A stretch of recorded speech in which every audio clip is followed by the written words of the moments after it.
Okay, everybody, and we are officially back. I'm getting everything set up here, making it look good. But thank you guys so much for tuning in. We are back. Ron DeSantis has dropped out of the race for 2024 presidential as a presidential candidate. Gosh, I'm sorry, I got so much going on. I'm just trying to make this the best show I possibly can. But thank you guys so much for tuning in. We're here, we're having fun, and this is Speechless.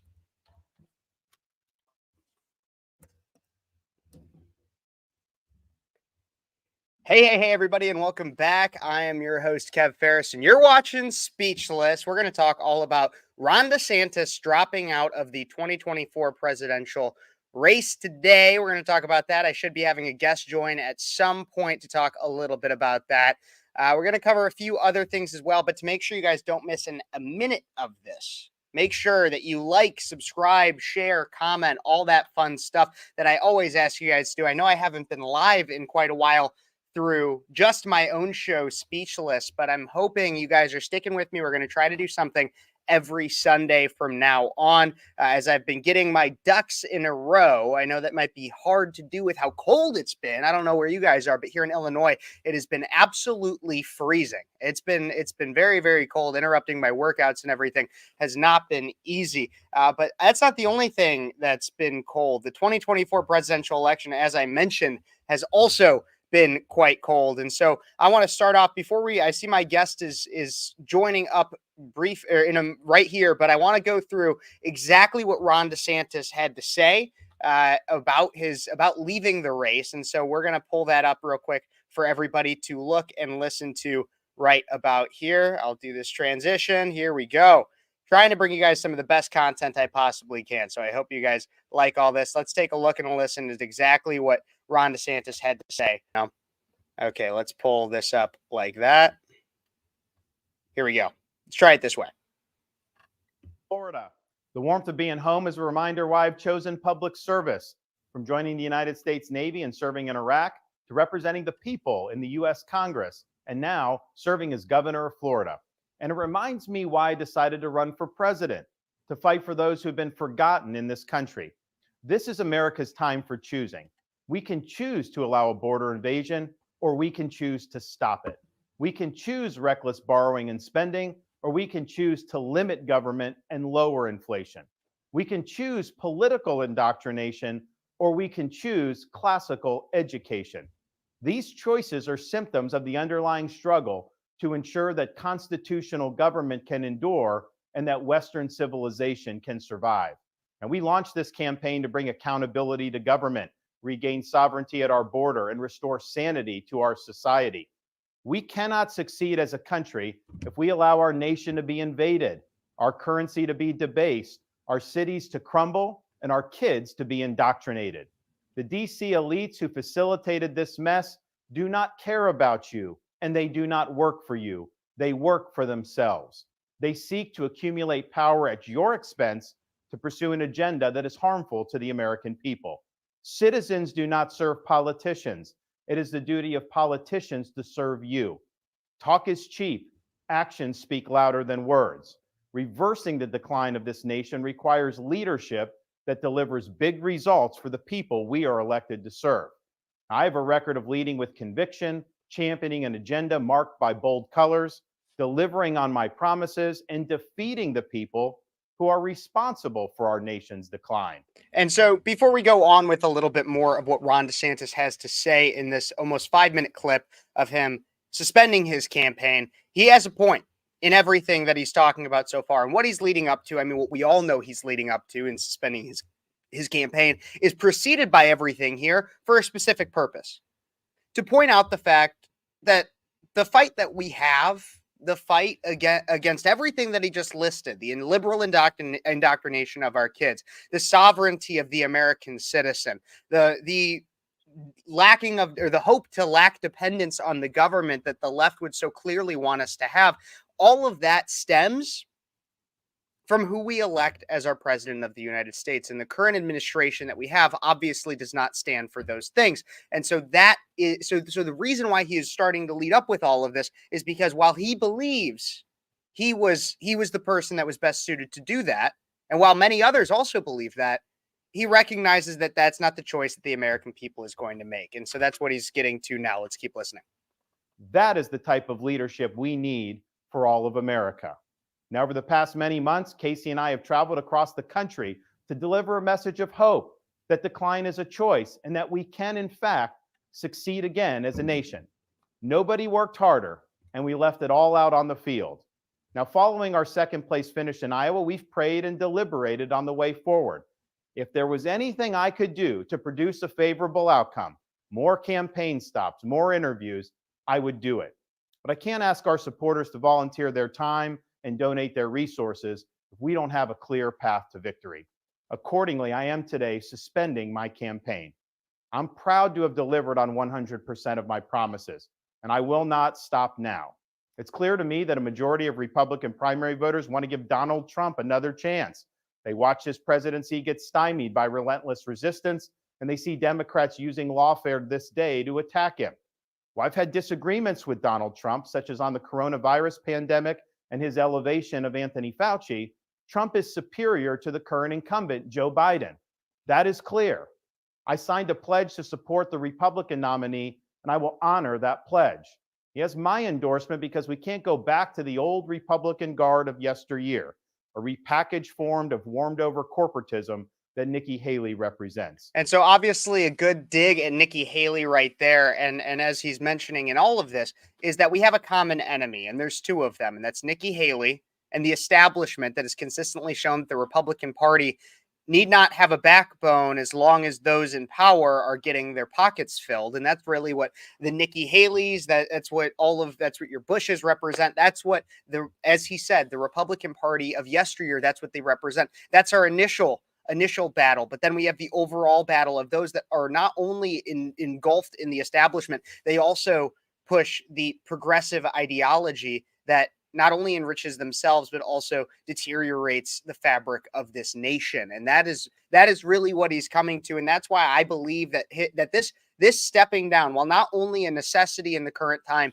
is also probably the classiest way to do so. He is not coming out and saying that I should have never been in this race. He's recognizing that there was a need for him in it at one point, and this is the natural close to that. After getting absolutely destroyed in Iowa, as everybody was, besides Trump, obviously, he's recognizing that he's done everything he could.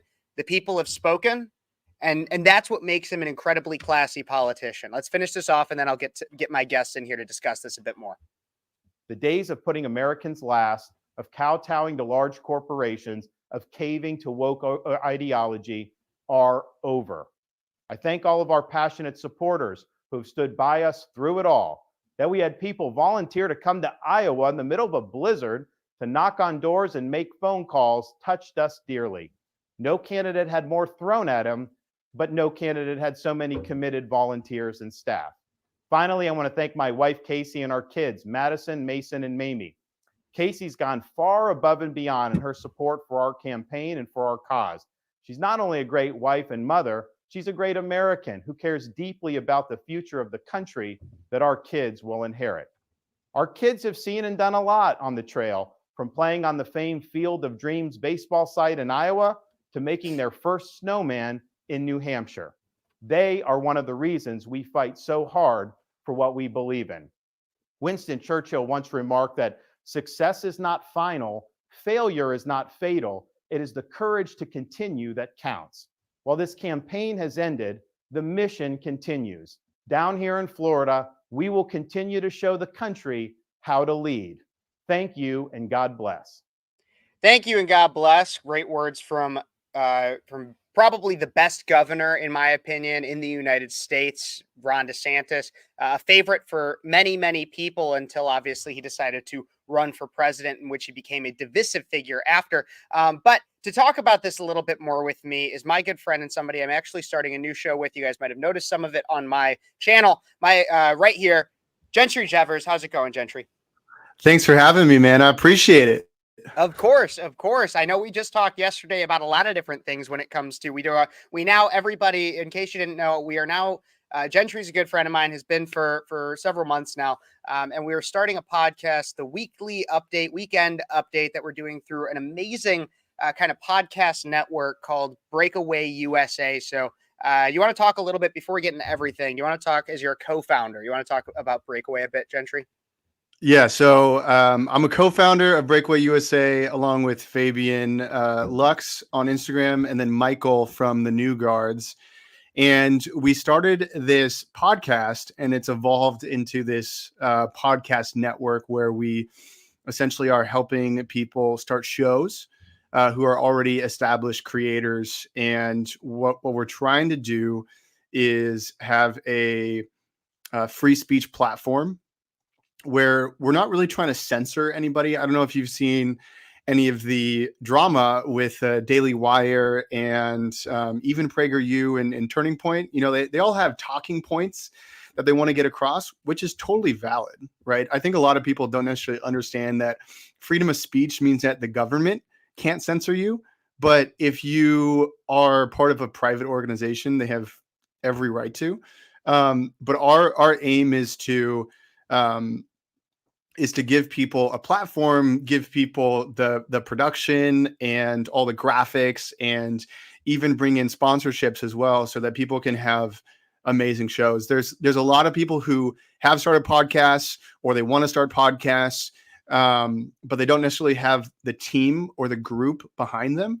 And one of the things that we're trying to do is build out an infrastructure so that they can really just show up and record, and then we'll take care of, I mean, a lot of everything else. So we're really excited about it, actually. No, I know, and we're going to do a lot of great things with it. Everybody, I obviously just have it up at Breakaway USA. That's their YouTube right there. I also sent out a link to where you can find everything about them through their website, breakawayusa.co. So go check that out in the comments wherever you are, breakawayusa.co. We're going to be doing a lot of great things. And as President Trump says, the best is yet to come. And that's what I can say about Breakaway. And so you want to get in while we're just starting it out now. But I want to talk about this. So DeSantis, I've seen you blowing up your social media, Gentry, about this one. And I was like, nobody better to bring on than Gentry, because I feel like him and we might butt heads on this one a little bit. I don't know. But I wanted to get your take before I get into a little bit what I think about this whole thing. What do you think about DeSantis dropping out now, considering the timing, considering him being in the race, period? What are your thoughts? So I'll give you some context. I like DeSantis. I don't like him as a presidential candidate, but I really like DeSantis as a governor. I think I think you even said it too. I think he's the greatest governor that we've had in our lifetime, or maybe ever. Mm-hmm. My take on him is he decided to run for president because he had some bad people around him that told him that Trump was over and he couldn't recover from the 2020 election, which, to be honest, a lot of people thought that in 2021, 2022, and then he started picking up steam in 2023 with the polling and everything like that, all the indictments. But I think he got in bed with the wrong people. I think he got money from questionable sources. And I don't think he really knew what he was getting into until it was a little bit too late. He actually admitted the other day that he should have done a lot more media at the very beginning. And I think he's right. I think it was a really good decision for him to drop out today. I wish he would have done it after the Iowa caucus, but him dropping out and endorsing Trump, I feel like, is a really good way to wrap up his campaign. Yeah. And I'm sure your audience has probably seen a little bit of this, but the DeSimps, as we like to call them on X, there's kind of a split mindset right now between all of them. Some of them are coming around. I follow them, but a follow doesn't necessarily mean an endorsement, right? Yeah. So half of them are saying, like, it sucks, DeSantis is still great, like let's go for Trump. And then the other half, probably the more influential half, is just getting really butthurt about it. Like and Bill Mitchell. Are you talking about Bill Mitchell? I'm talking about Bill Mitchell. I'm talking about Christina Pushaw. I don't even know how to say her last name, to be honest. And I'm talking about Jenna Ellis. So I have a lot of respect for DeSantis. I don't have a lot of respect for the people on his campaign. So I want to make that distinction. I can understand where you're coming from with that. So actually, I don't know if you knew, but I had actually basically endorsed DeSantis for president. That was my pick.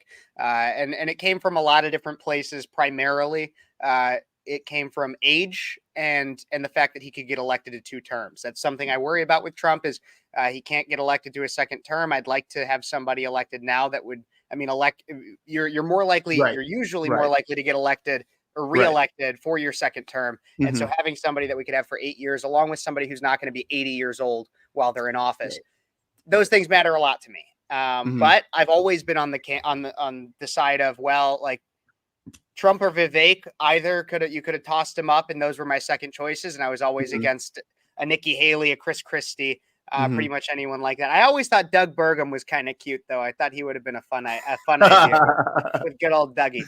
But he just had no name recognition. Nobody knew who he was, but I thought he was kind of a cute candidate to bring in there. But I was always much more with DeSantis. But I will tell you, when it comes to your Bill Mitchells and everything like that, that would annoy me just as much as people. And here's my 3 takeaways that I come to. And this is kind of a bonus one to start off, is I'll agree. DeSantis's campaign was not run well at all. I don't think you could say any campaign for the presidential primary so far has been run perfectly. But my 3 main takeaways are this was the best move for his campaign right now. I think that it was important for him to get in this race so that we showed that there were potentials. I mean, him, Vivek as well, to show that the Republican Party is more than just Trump. Because that's also been another worry for me is Trump obviously has an ego on him. Nobody can deny that. But we need to show that as a young person, and I'm sure you feel similar, Trump's not going to be around for our entire lifetime. And we need to make sure that we have an infrastructure in place for strong conservatives with backbones to take over when he's no longer the kingmaker that he currently is. So that's the thing, is I think it was important for him to stay in as long as he did. Soon after Iowa, it makes sense for him to drop. He recognized the cards were on the table. The chips were cashed. Makes sense for him to drop right now. Nikki Haley should follow suit, honestly, at this point too, but she's not going to, and I'll get to that in a little bit. The second thing is I do think it's sad. I think DeSantis was the most conservative candidate in this race. I think he's more conservative than Trump. I've been clear about that. Trump has started backtracking some of his pro-life ideas, as well as on certain social issues. He's shown to be a little bit more potentially progressive, not far left progressive, but more progressive than DeSantis. The third thing I want to say is that I am happy about this, however, because I'm done with the infighting. Yes. I'm done with the infighting. I'm done with with Trump people getting mad at DeSantis people. And the DeSimps thing, I get it, but we need to put that kind of thing to rest. For all the never Trumpers out there that were on DeSantis's team, get over yourselves. We have a bigger enemy to fight. And for anybody who's on Trump's side, who's saying, I told you so, or anything like that, get over yourself. Most of us all loved DeSantis at one point, and most of us all loved Trump at one point. The only thing that changed is DeSantis ran for president and challenged Trump and pointed out, for the most part, some reasonable flaws to question about Trump. I totally agree with you. I think that Trump needs to address the COVID thing. There's absolutely no doubt that he does. And I think that's definitely going to hurt him if he doesn't address it, because I even put this tweet out. RFK is better on the COVID thing than Trump is. And that could potentially get the white suburban mom vote. Yeah. No, which is a huge vote. They decide the election. No, exactly. I mean, that's the only place where Trump lost with in 2020. And so that's really where he needs to gain come 2024. And I want to talk about some ideas about a potential VP pick. But before we get to that, I do want to bring up, as this is pretty much breaking news, this video of Trump learning about DeSantis being or dropping out or suspending his campaign. And here is what Trump had to say to a crowd and a reporter when asked regarding what he thinks about DeSantis dropping out. Here's that. Okay. He just said, will I be using the name Ron DeSanctimonious? I said, that name is officially retired. He's got a great crowd. It's officially retired, is what he's saying. No more Ron DeSanctimonious, and I think that is a fitting conclusion to what has been a very, very tense Republican primary, and that fits exactly what I'm trying to say perfectly. Okay, it is time to get behind Donald Trump. I think it was a necessity to have some level of questioning of all of our candidates throughout the primary. But we're at the point now. We got 9 months, 10 months until, depending on where you are, before the general election begins, and we gotta get ready for that. But I do want to talk about potential vice presidential picks. There's been a lot of discussion regarding who will be. Trump is the de facto nominee right now, as much as Nikki Haley would like to say that this is a two-person race or a one-woman, one-man race, like the idiot she is. Let's see how New Hampshire goes this week, and then I guarantee you within the next 1 to 2 weeks, I guarantee you we'll be getting a similar message from Nikki Haley, but it'll probably be like more of a Liz Cheney type message, like the Republican Party's dying. It's dead. It's Trump. It's all Trump, and we're gonna die. She's gonna be an asshole about it. We know it. Well, if she says that, she's probably right, because the old Republican Party has died. Exactly. So there would be a lot of truth in that statement if she did say that, or if she does say that. So I know, but she'll have different intentions. But let's talk. I have a few different people I talk to. I'm like, what do you guys think I should talk about this week? Or what should I make videos about? And I have one person I always go to, and she had told me like last week, she was like, you got to talk about Trump's VP pick. And I was like, it was right before Iowa and everything. I was like, I got to see how Iowa goes. I think it's a little too soon for VP talk. Well, I think now that DeSantis is out, it's time. Who do you think should be, who do you think will be, and who do you think should be Donald Trump's vice presidential candidate? Who do I think will be? It's so hard because so many people are pulling for Vivek to be his VP. I think he'd be a great VP. I wouldn't like to see him. Everyone wants Tucker Carlson to be VP. Yeah, I don't like that idea. I kind of do like that idea if Tucker didn't start this Tucker Carlson network, right? I like him exactly where he is, because in a lot of ways, Tucker Carlson right now is bigger than Trump because he's younger.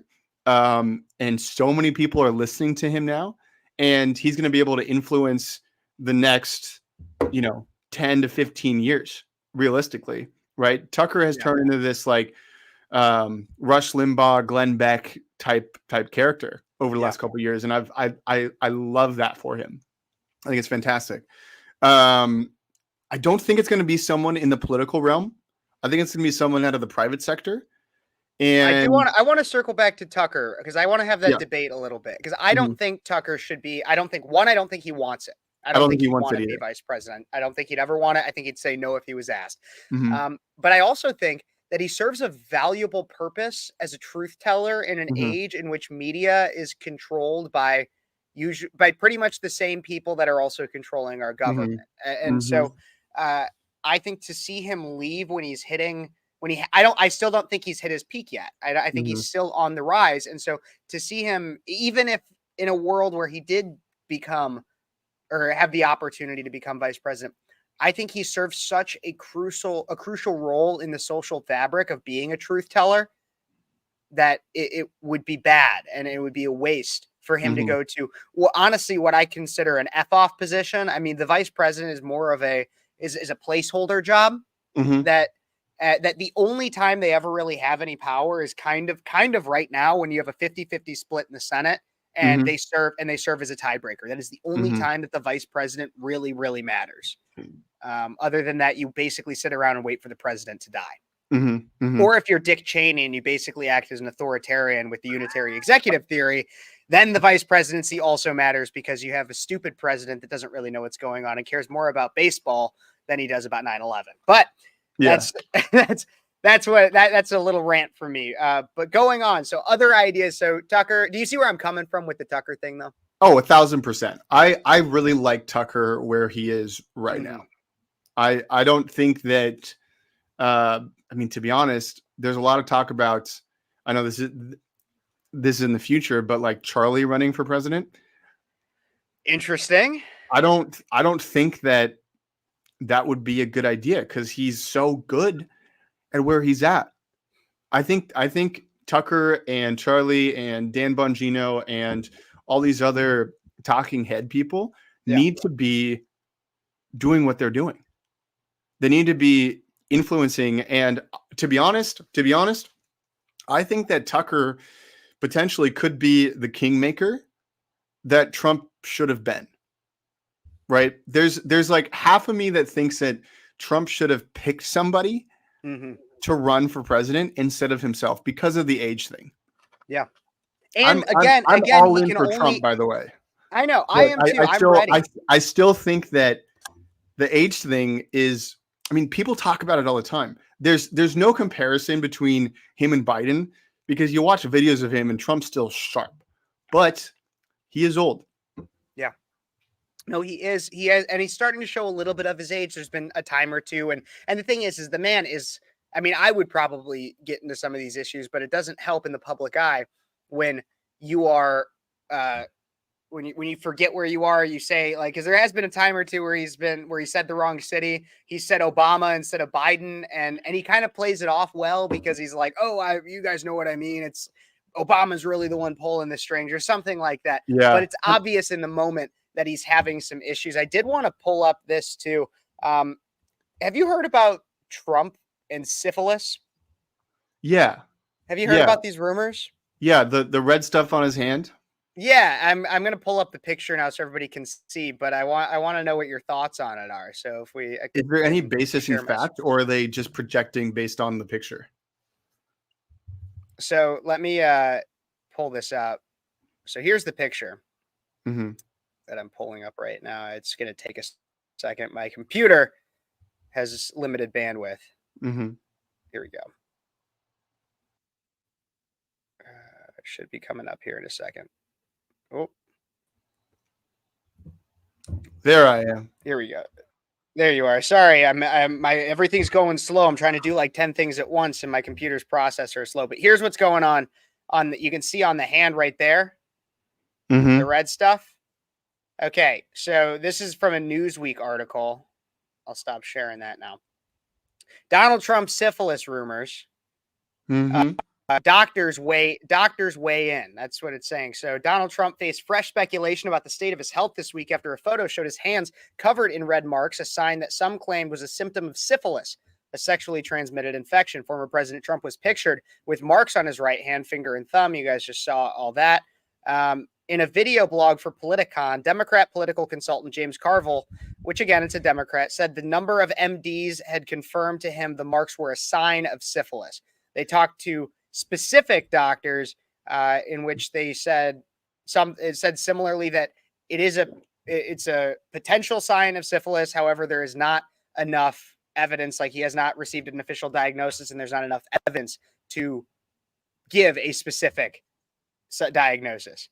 I don't know. I mean, because it could literally just be a rash. It could be a skin infection. He's an old man. There's a lot of things, a lot of health complications that can come at that age. But I'm curious your thoughts. Is that all you've heard, or was it just the rumors?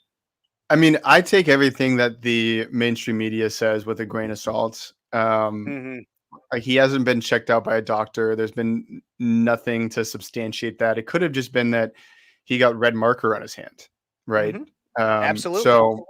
So, I mean, I like my distrust in the mainstream media is so like I don't trust them at all, especially when it comes to talking about conservatives. So, yeah, the Ryan Mack show says marker from signing. Exactly, it could have been that.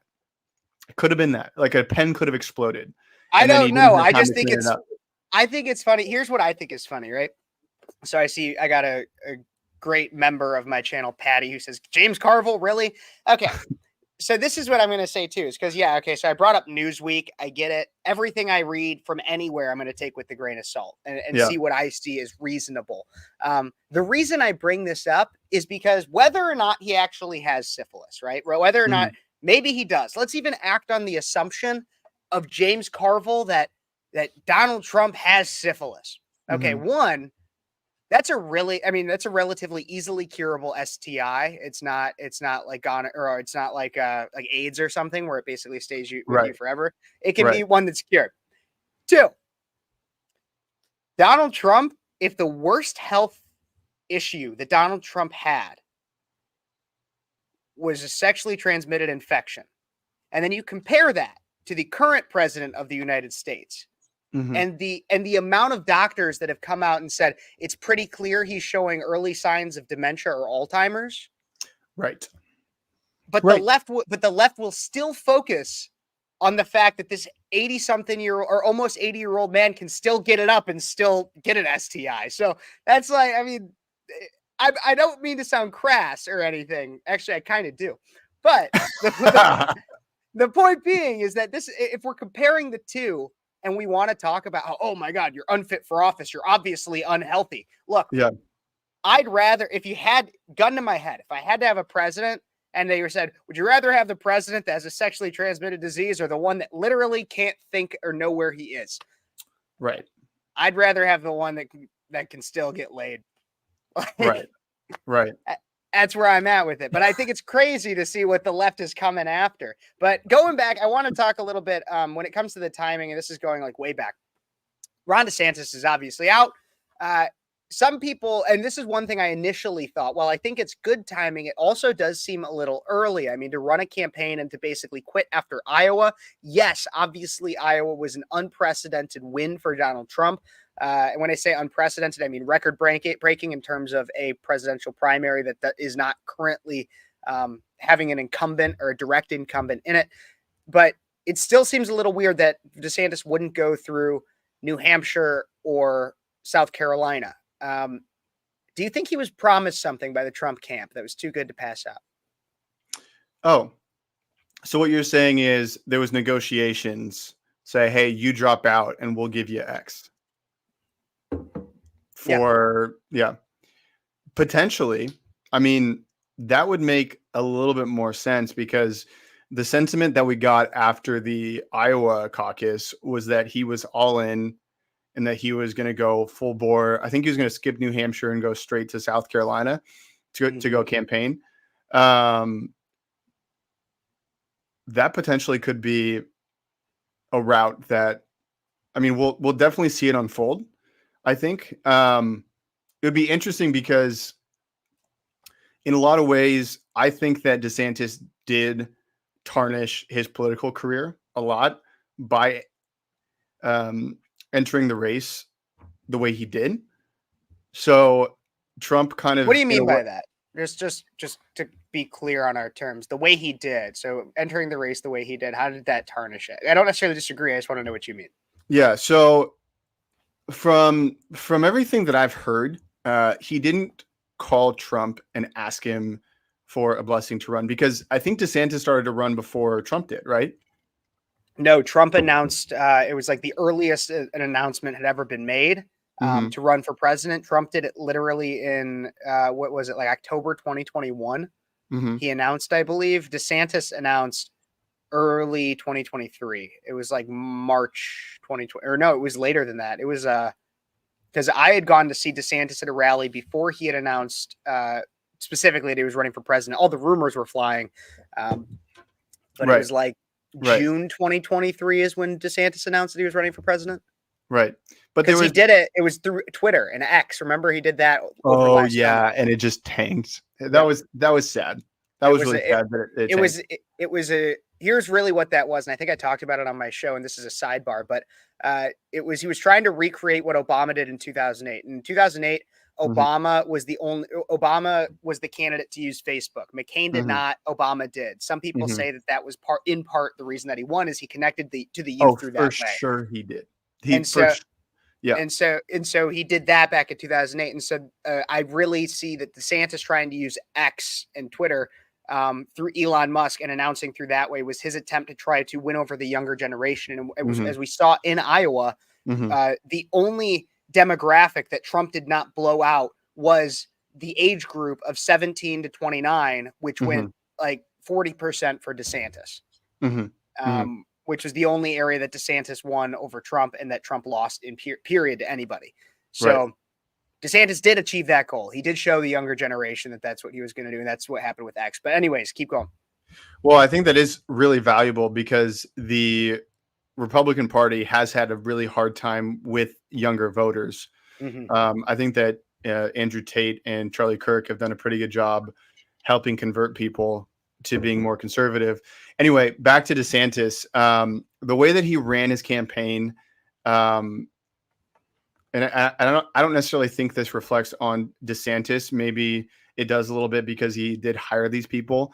But the people who are hired by the DeSantis campaign and all the DeSantis PACs, the way that they ran their campaign online, and I know that not everybody is going to be as engaged online as we are. In fact, I bet you a huge majority of people just don't really know what's going on. They're just reading Fox News articles and all that kind of stuff. But the kind of conversation that I saw online from, I wouldn't call you a DeSimp, but all these characters were just going after Trump like crazy. And they missed the mark, and Trump did respond to DeSantis. And in a lot of ways, I think that the dialogue was really, really harsh. Obviously, we know that Trump, he's basically full bore. He's going to play hard 100% of the time. He's not going to pull any shots. Yeah. And in a lot of ways, I think that,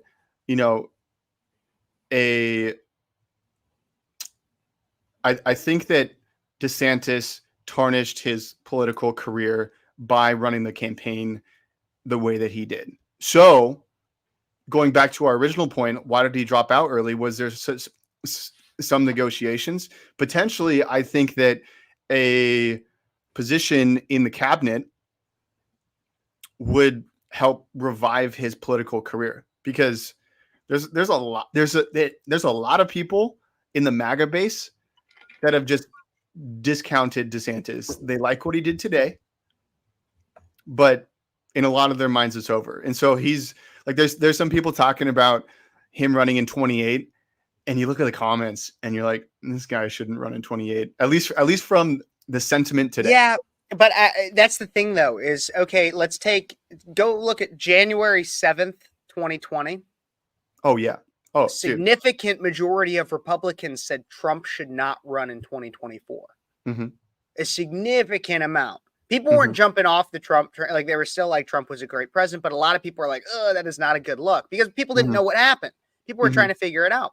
And so there's a lot. What I'm basically trying to say is there's a lot of time. Oh, yeah. From for now sure to 2028. And so, yeah, today, if today was June 2027, I'd be like, yeah, no, DeSantis probably shouldn't run. But there's just so much time and so much to happen. DeSantis has, even if he's not given a cabinet position, which I believe that that's probably what was negotiated, I think that's why it kind of happened now. He had events still on his lineup. I'm subscribed to pretty much every campaign's discussion of every campaign's like their events list that they send out through news releases. Yeah. And he had like 3 in South Carolina that just got canceled real quick. And he was going to South Carolina. The purpose of it was because he knew that he would have a harder time against Nikki Haley there, because she was the former governor. And so he wanted to try to get his rep up there. And so to have it now seems kind of abrupt and almost unplanned. So I'm wondering where he's going to be and what maybe he was just promised some level of a cabinet position. Maybe he's the vice presidential pick. Maybe. Thoughts? I mean, that would be a wild pick because of the animosity that's been going on for the last couple of years.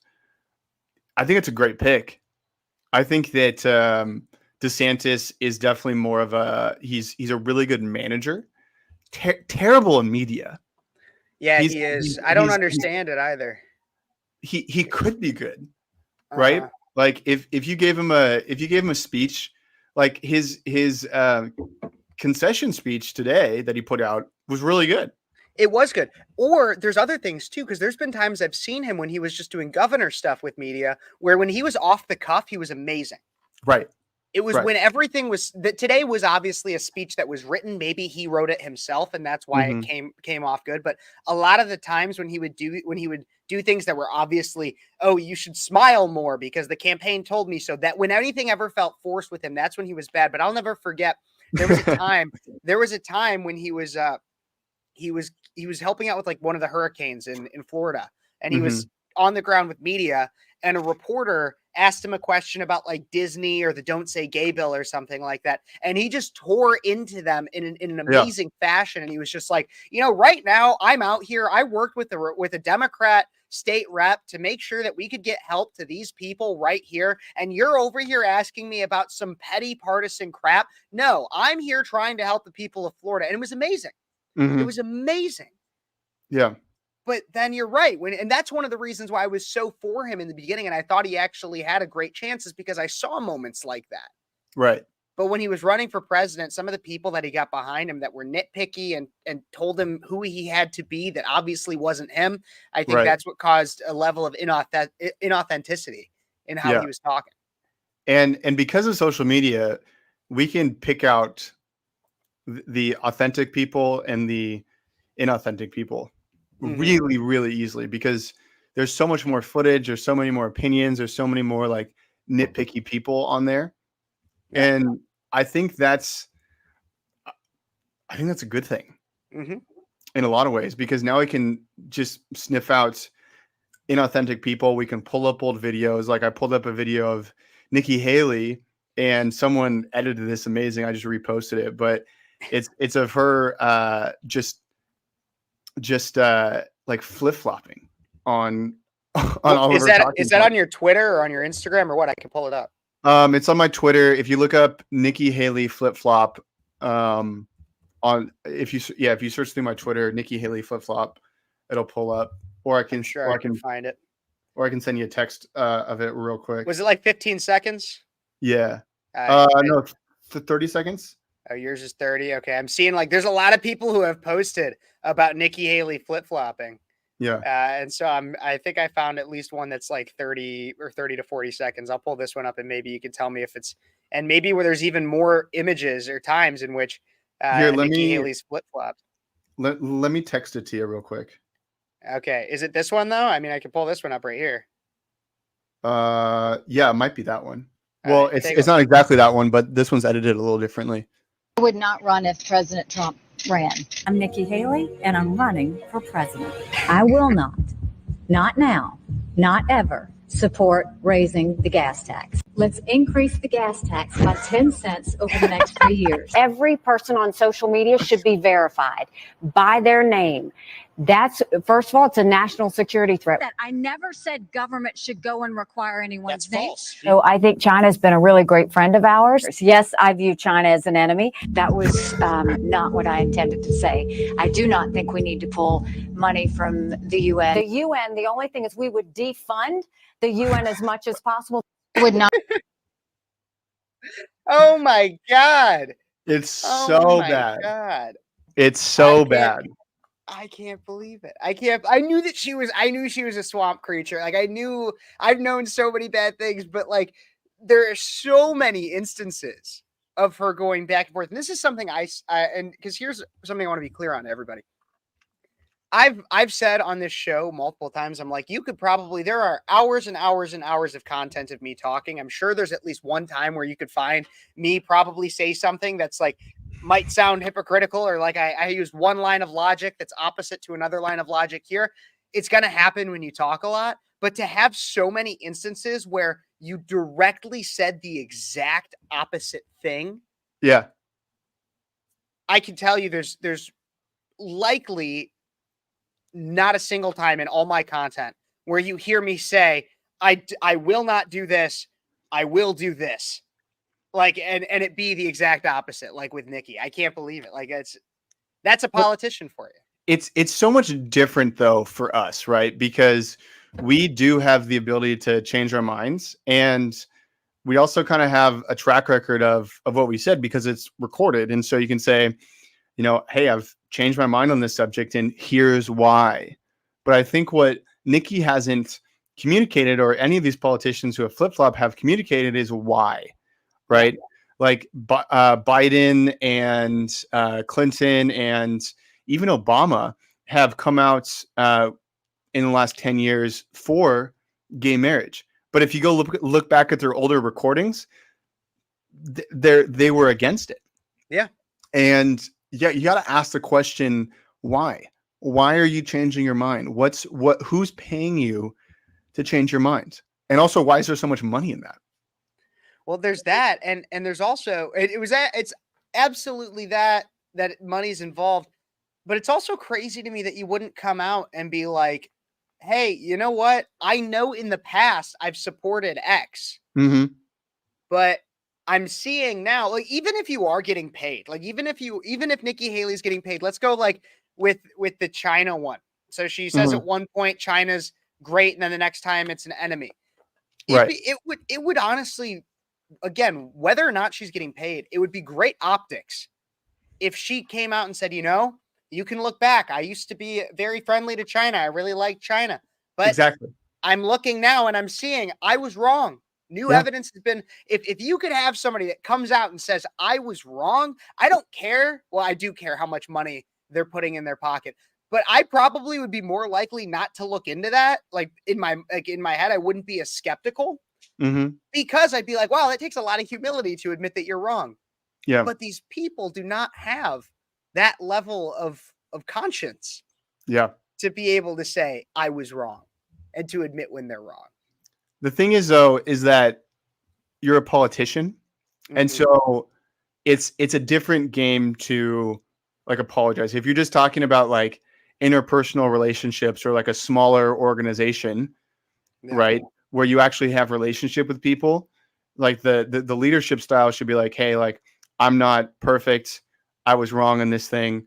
But when you have the biggest microphone in the entire world and you don't have direct relationship with these people, Mhm. it seems like there's just this sentiment of let's just hope they forget, right? And to be Yeah. honest, that's also a really good move, is to just kind of move on, and then people see you on TV or see you on social media all the time. And I wish because I've thought about this a lot. I wish that Trump would come out and apologize for the vaccine. I really wish he would have. Yeah. He didn't ever mandate it, right? That was all under Biden, where people lost their jobs and were fired because they wouldn't take the vaccine.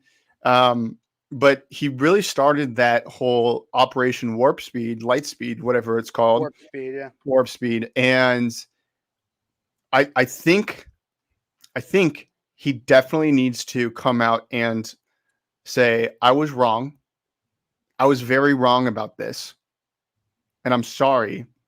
But then he also has to come out and say what the solution would be. And I don't think he's figured that out yet, because what would be the solution for number one, people losing their jobs, number two, people dying suddenly because of whatever poke they took. I don't know if we can talk about this if on YouTube, but We're gonna be very careful with your language, but most of my viewers know exactly what you mean, and so yeah, there's got to be some sort of solution, and I don't think it comes from government funding. I think it comes from massive tax breaks. Like that's what has to happen. Well, there's that. There's also, I mean, because there's a lot of things that I'd like him to address, and that's what there's a clip of Ron DeSantis at the most recent debate that kind of lists a lot of the things that, like, I'm like, I've liked Trump, and I will not go against my previous statements that he was the best president in my lifetime. However, the swamp's still there. Yeah, maybe it's deeper than he initially thought, but he also put Anthony Fauci, who has bungled every crisis since the AIDS back in the 1980s. Like, he is obviously somebody that, had you done a little bit of research, you'd be like, maybe we shouldn't have that guy heading this up. He gave him an award. He did everything with the vax. He has now since backtracked on some of his pro-life policy. I'd love to know a little bit more about why he would do that. And if it's a political move, okay, that's probably what it is. But that's interesting to me. The wall, I mean, he had 2 years with a stacked Congress, and I know Paul Ryan was kind of an a-hole, Mhm. but he had a Republican majority for the first 2 years, 2016 and 2018. And the wall didn't have any progress, or didn't even attempt to have progress, until after he lost the Republican majority. Yeah, he was Mhm. dealing with all the Russia stuff, but still could have been his number one priority, considering that's what he said he was going to be doing. And then it changed quickly from being a wall to being steel slats, Mhm. because that's what he could get people to agree on. Hillary's not locked up. In fact, there's not a single indictment against her. And for a while, I was able to look past that, because I was like, I get a certain level of civility. I know that the justice system might not, it might not actually be good enough to look into that. But if you can indict Donald Trump for some of the things that they're trying to indict him on, there is an absolute way in which he could have, especially considering the fact that he put more justices on benches, not just the Supreme Court, but justices on benches from the top down. He put Mhm. judges on so many courts, it like tripled or 4 times the amount that Obama did. There is Mhm. absolutely a way he could have gotten Hillary indicted on something. Never Mhm. happened. And maybe it's just because that's what happens when you have somebody who doesn't know the political system well, and that's what happens when you elect an outsider. Mhm. And that's not to discount any of the accomplishments he had, but Mhm. there's a lot of things that I want to know about. So here's my perspective is they were trying to rig the election for Hillary Clinton, and they were trying to have a shadow, like an Obama shadow government for Mhm. the term that Trump was in. And so all of the three-letter agencies, all of the like deep state apparatuses weren't actually under Trump's domain. That's really what I believe, is that the shadow government was like as strong as it could be for his term. And so I don't think he actually had control of the entire government, and he was trying to fight this like freaking Russia thing, which was just absolutely stupid. Mhm. Um I think that I think that he thought he maybe had more power than he did.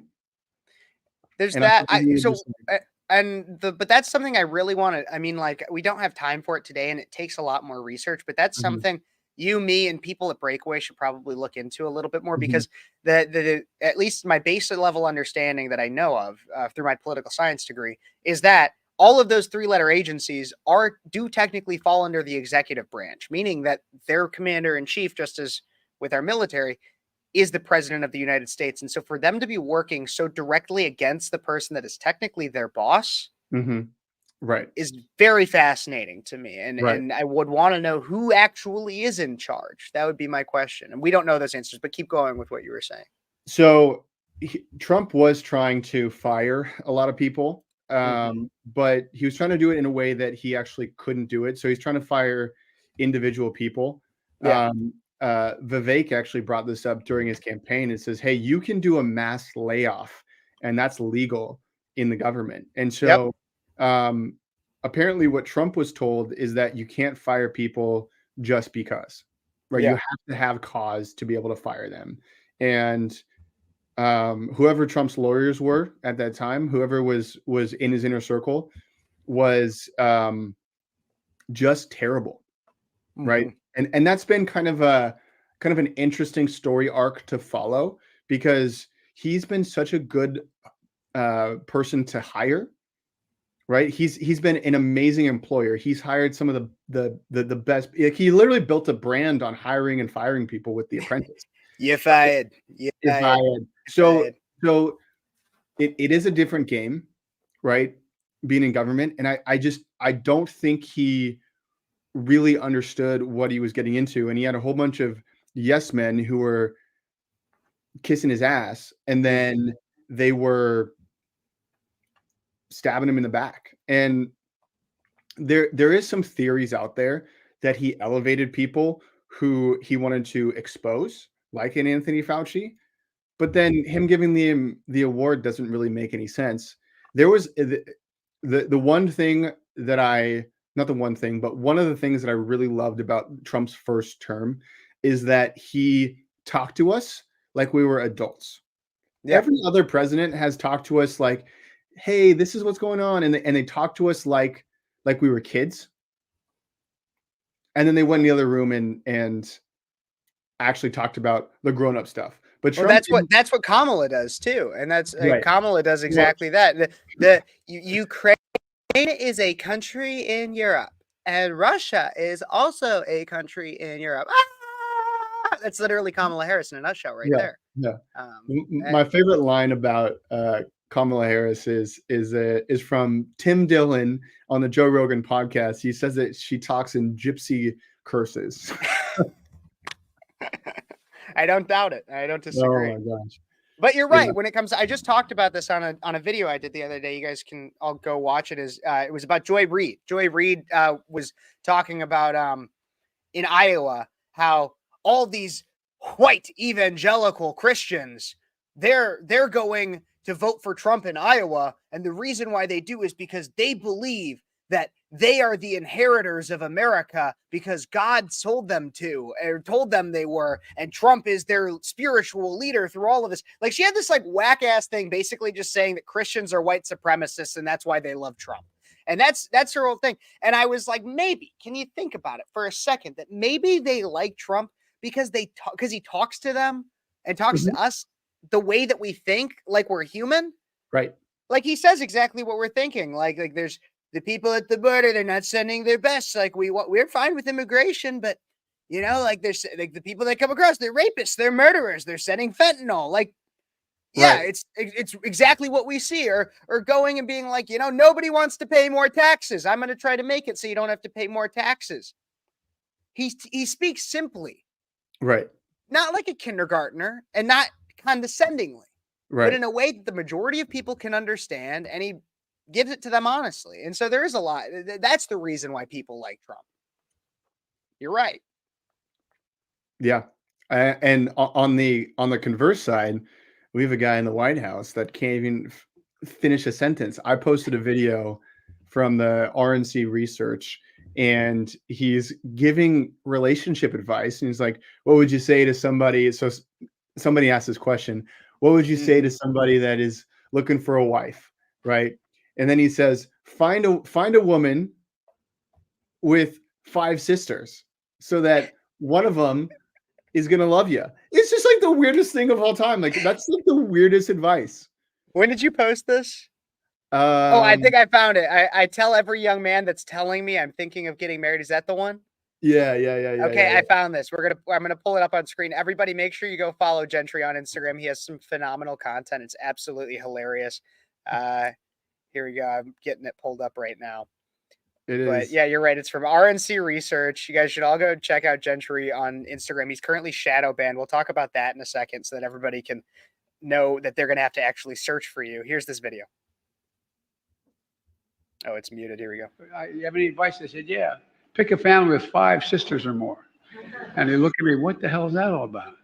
I said, it's really simple. That way, one of them always loves you, not the same one. You always have somebody on your side. What's that? Like, what? That's what the president. The president of the United States, everybody. That's Joseph Robinette Biden for you. I mean, it's like he's trying to get on the Fresh and Fit podcast or the whatever pod. You know, one of these like dating ones. Like, oh yeah, like you're always gonna have one that loves you. Yeah, but he sounds like he's trying to be on the side of the stupid people. Like, I watch the whatever podcast every once in a while. I never watch a full thing because they go for like 4 or 5 hours. Yeah. I get bored at some point. But like, they always have this side where it's like the OnlyFans models, and they're just like, yeah, like, I got my roster, and I'm just gonna fuck whoever I want, and blah blah blah blah blah. And that's what he sounds like. But he's That's an exactly 80-something-year-old. But he's an 80-year-old man. Is that what's Joe Biden doesn't get reelected? Is he starting an OnlyFans next? Is that his next move? Do you think? Joe Biden's OnlyFans. How many people would you subscribe, Gentry? No, I wouldn't subscribe. I think that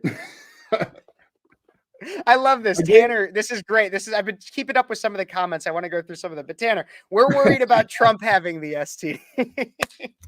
And we got Joe Biden over here. News. Like, Joe Biden joins OnlyFans. No. Sleeping with how many daughters does Joe have? Because it wouldn't surprise me if he's keeping it in the family, but I mean, yeah, that whole thing is not even Like go Google that sometime, or go follow me if I ever post about it, or go look it up on X. But like let's not talk about this on YouTube. The I have thought about this though. In the coming years, there will be Democrats that are going to campaign using OnlyFans. It already happened. Did you not see this? No, Did you not see what? this? It's not really how she campaigned, but she got a lot of publicity. Oh, There was a oh, state yeah, rep yeah, yeah, candidate yeah, out of yeah, like yeah. New Jersey. Yeah, The yeah, state, yeah. No, I did see this. Well, it yeah, was hard to not see it because it was all over X. No. But that was a scandal that she had like a paid subscription sex thing. No, but yeah. what I'm talking about is they are going to use OnlyFans models to campaign. I promise you that's going to happen. I promise you. I don't doubt it. I don't doubt it. It's just like it's Democrats so are going to funny. use Democrats are going to use OnlyFans models to campaign. I freaking guarantee it. It is going to be the most disgusting, perverted thing of all time, and I bet you it's going to backfire. I think this is probably That's my prediction. I can Clip just, it. but like the thing is, I'm picturing it now, and I'm like, man, like they're gonna, like I could just see the crazy kind of crap that they'll do. Yeah. And it'll be, and I guarantee you'll have like the candidates on there too, and they'll go on there, and it'll be some of the most perverse crap, Mm-hmm. but it'll be hilarious. Mm-hmm. It'll I be mean, hilarious. I'm so excited to see how that turns out. it's going to be a bold strategy, Cotton. Let's see how it plays out for him. I know. I want to know who the first person I can't wait till that starts becoming mainstream. Well, I can wait. I don't want it to happen, but like the devilish side of me that is just fascinated by the entire grotesqueness of that ideology. Mhm. I would love to see. I'm fascinated with the leftist mind, the way that some people are fascinated with like serial killers and stuff. It's like you can't look away because it's just so gross. Yeah. You know, that's kind of where I'm at with a lot of it. And that's why that kind of thing, OnlyFans to campaign. I never even thought of it, but it's genius. Oh, they for sure will. It's They're going to run genius. ads on like Pornhub or something. They're going to do all the things. I'm surprised it's not already happening. I mean, can you imagine if Joe Biden started running ads on Pornhub? Yes, I absolutely could. What would it be? Well, what would he say? Because I guarantee you, well, because think about that target market from a marketing perspective of it. The target market for Joe Biden is, I guarantee you, it would not be anything. It would barely even have Joe Biden in it, because that would be an instant boner killer for anybody. But it would be, he would pay like a Mia Khalifa or somebody like that.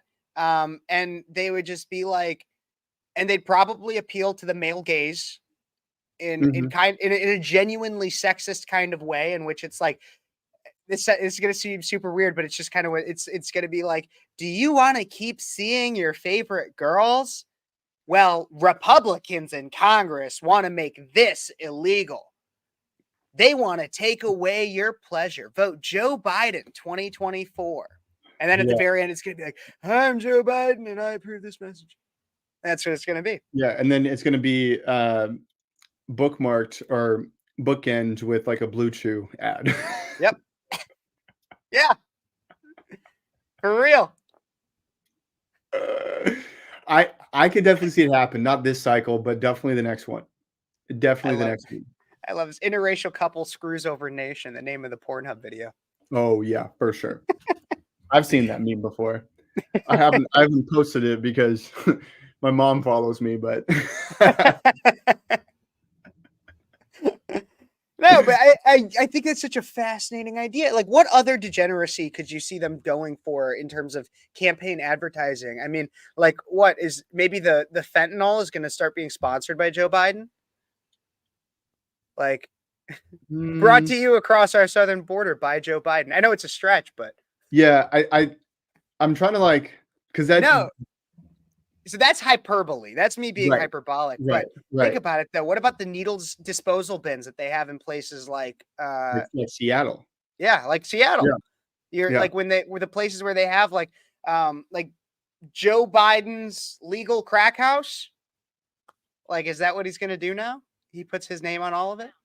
I mean, if they do that, they'd be really showing their true colors, Yeah. right? Because they want people addicted to these drugs. They want people to be so down and out that they have to vote for them because they want to get some sort of benefits from the public coffers, right?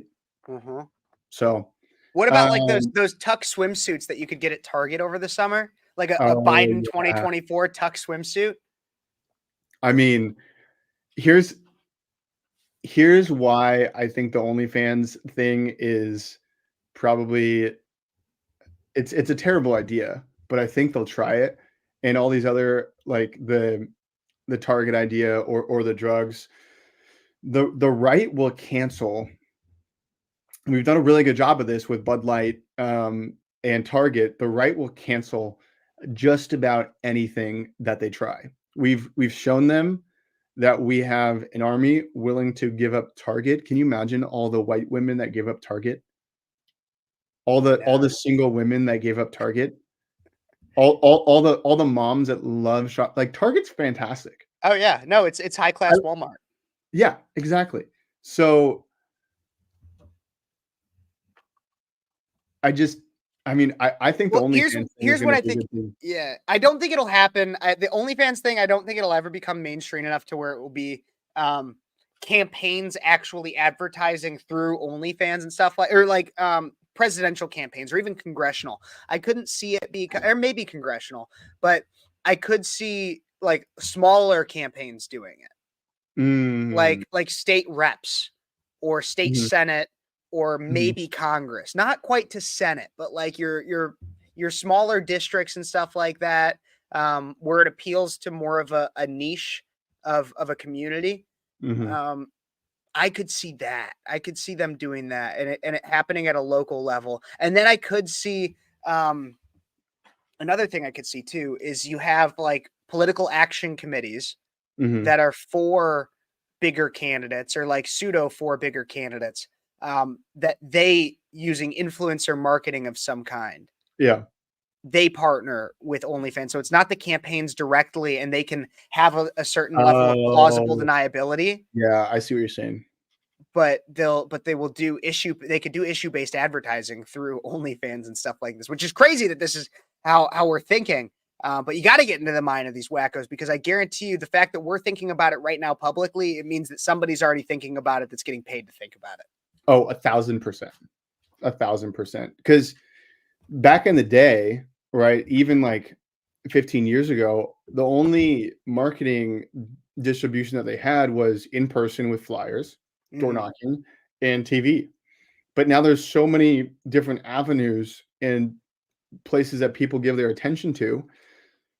Like you have to think about all the avenues, right? Like Yeah. I think that if dating apps hadn't been so woke, that'd be a fantastic place to advertise.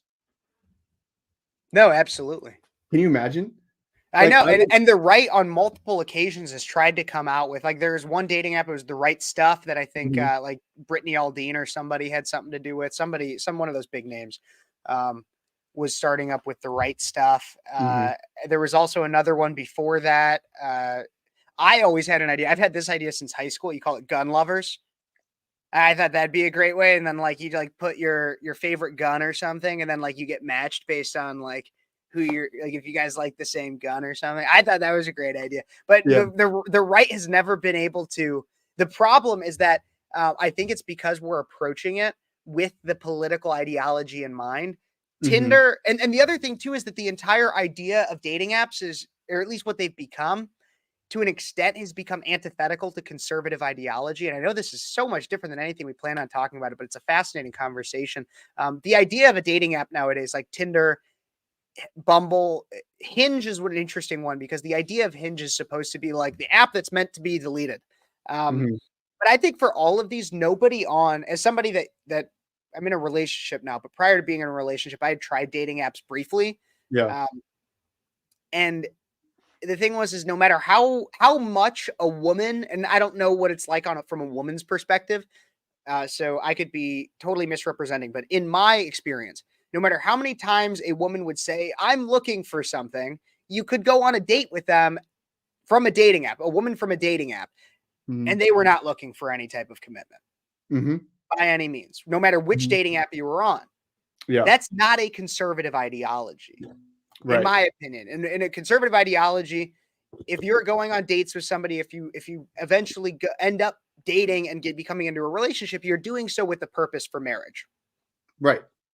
That is not how dating app women work, at least the ones that I've ever met. Well, you're picking up on something that's fantastically interesting because before social media, dating apps, all this kind of stuff came out, the way that you found people was, meeting them through friends or at church or approaching them in the wild. Mhm. But now there's this lack of initiative that people have because Yeah. they have access to people 24/7, 365, and it's actually taken a lot of the romance out of dating, and it's become this almost transactional thing, kind of like you were describing. Plus, the psychology of it is next, right? You're like, oh, Yeah. I'm going to swipe on her because she's hot. I'm not swiping on her because of whatever reason. Next, next, next, next, next, next, Yep. next. And you can scroll through like 20, 30, 40, 100 women on these apps or dudes, whatever. Whatever you're into, it's 2024. Well, no, I'm talking from the women's perspective. Okay. I know. I'm not talking about grinder here, but the psychology of it is next, and that's bad because when you actually do get in a relationship, you kind of start to develop this wandering eye, and it's not just men; it's women too, and it's this really bad psychological thing. It's kind of like how TikTok and Vine reprogrammed us to only have like a 7-second attention span. It's Yeah. the same thing. No, absolutely. That's the danger of a lot of our social media nowadays, but especially in the dating realm. And it's one of the many reasons why relationships between young men and women are becoming so reductive and boring. I think a lot of it is rooted into the lack of church, though. I really think that's if people had a sense of purpose and had a guide in that way, then they'd feel the need to have some level of commitment. But most people aren't even committing to themselves, let alone another person nowadays. But that's why I think that the conservative dating app thing has failed, is because we're trying to find something that plays by the left's rules for conservatives. But that's the problem, is by definition, we don't play by the left's rules, and thus dating apps won't work for conservatives, at least not in the same way that they would for a liberal. Yeah. Well, here's what I'll say is that a lot of what the left does works. And they put their spin on it. They put their agenda on it, their narrative on it, right? Like influencing through media works really, really, really well. But can you imagine if we had like a traditional version of Hollywood? Can you imagine if like CNN and MSNBC and whatever these other big media companies are, if we had a traditional version of that actually got airtime, that actually was had some sort of reputation? My point is that the left has this huge apparatus that they use to influence people to do certain things and vote a certain way, and the playbook is there. And the right needs to figure out how to adapt to that playbook, but not use like the leftist narrative. Yeah. Right. And I think the dating apps could work, but the leftist idea and the thing that we've all been indoctrinated with is this kind of idea of next. So what the right stuff is doing, because I actually know the guy who started it. I've met him at a couple conferences. Really nice guy, by the way. He's doing these like speed dating mixers at colleges. Yeah. And he's talking a little bit beforehand and kind of educating people on how to date conservatively, which I think is a really, really cool thing. And I think that can only scale because so many people are having a freaking hard time figuring out what to do, how to date, especially because women, and I'm not talking about any of the women that are watching this, but there's a lot of liberal women who won't even date conservatives. And here's the thing, we don't want to date them either, but they're going and bashing us online for not being open-minded. Mm-hmm. It's if I dare to use this word, it's retarded. You're more than welcome to. No, Yeah. I know 100% is we have and I talk about it. It's one of my favorite topics other than like the average politics. It's just the fascinating dating trends we're currently seeing in the world. And I'd love to maybe connect with that Right Stuff guy and talk to him a little bit more about what he's seeing as he's going out to different Mhm. colleges. I mean, I'd even love to, I wouldn't participate. I'm in a very happy relationship, but I'd love to see one of these mixers and how they Mhm. actually go Mhm. that you talked about. But we're getting on an hour and 20 minutes here right now. And I know I want to go through and see if there was any comments I missed. I want to make sure everybody who's watching, thank you so much for tuning in. I appreciate it. And like I said earlier, make sure you go follow Gentry on Instagram. I think I accidentally put the W in there. So it's Gentry Jevers on Instagram right there.